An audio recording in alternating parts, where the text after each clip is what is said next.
It all began after the accident. One moment I was riding my bike to work, and the next, a truck came out of nowhere. I woke up in the hospital with my legs completely numb. The doctors told me I was paralyzed from the waist down. My world shattered in that instant.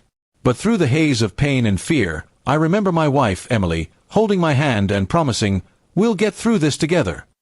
I believed her. The first few weeks at home were the hardest. I couldn't do much for myself, and I hated being a burden. Emily seemed patient, caring, and attentive. She cooked my meals, helped me dress, and even tried to make me laugh when the nights got too heavy. I thought she was my rock, the only reason I was still sane. Our neighbor Carl was the kind of man nobody liked, loud, arrogant, and always making crude jokes.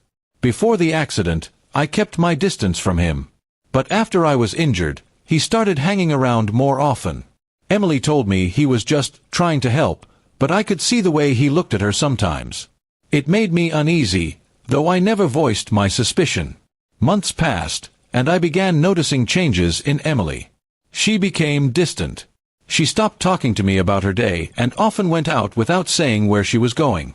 Whenever I asked, she would sigh and say she needed a break from the stress. I understood she was under pressure, but something inside me started to ache with doubt. One rainy afternoon, I woke up from a nap and realized Emily wasn't home. Her phone was on the kitchen counter, buzzing with messages. Normally, I respected her privacy, but my gut told me something was wrong. I wheeled myself over and saw a notification from Carl. The message read, "I can't wait to see you tonight."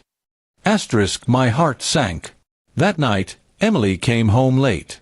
Her hair was messy, and she avoided my eyes. I asked her where she'd been, and she snapped, "I don't need to report my every move to you." The sharpness in her tone cut me deeper than any knife.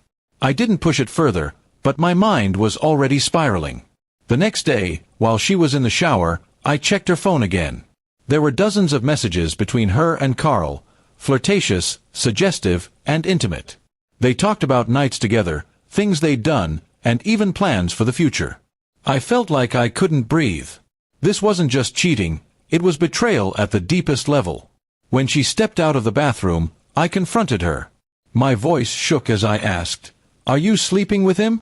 She froze, then looked me straight in the eye and said, "Yes." No excuses, no apologies. Just a cold, heartless truth. I asked why, and her answer broke me. She said, "You're not the man I married anymore. I need someone who can make me feel alive."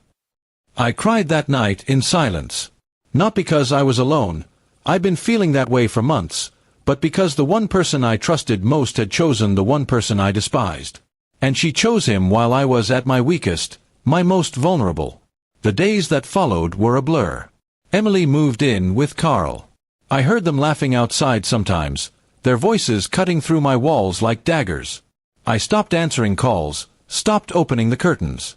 I felt like my life had ended twice, once in the accident, and once when she walked out. But something in me refused to die completely. My sister, Claire, visited one afternoon and reminded me that I still had worth, that I could rebuild. She helped me contact a lawyer. I filed for divorce and, with the help of my family, began the process of regaining control over my life. I started physical therapy again, not because I believed I'd walk soon, but because I needed to fight for myself. Each session was painful, but every drop of sweat felt like reclaiming a piece of the man I used to be. Months later, I heard Carl had left Emily for another woman. I didn't feel satisfaction, just emptiness. She had destroyed everything we had for a man who didn't even value her. That was her choice, and it was her loss. Now, I live alone but surrounded by people who truly care for me. My body may not be what it once was, but my spirit is stronger. I learned that betrayal doesn't define you, your response to it does. Emily broke my heart, but she didn't break me completely. And that's something she'll never be able to take away.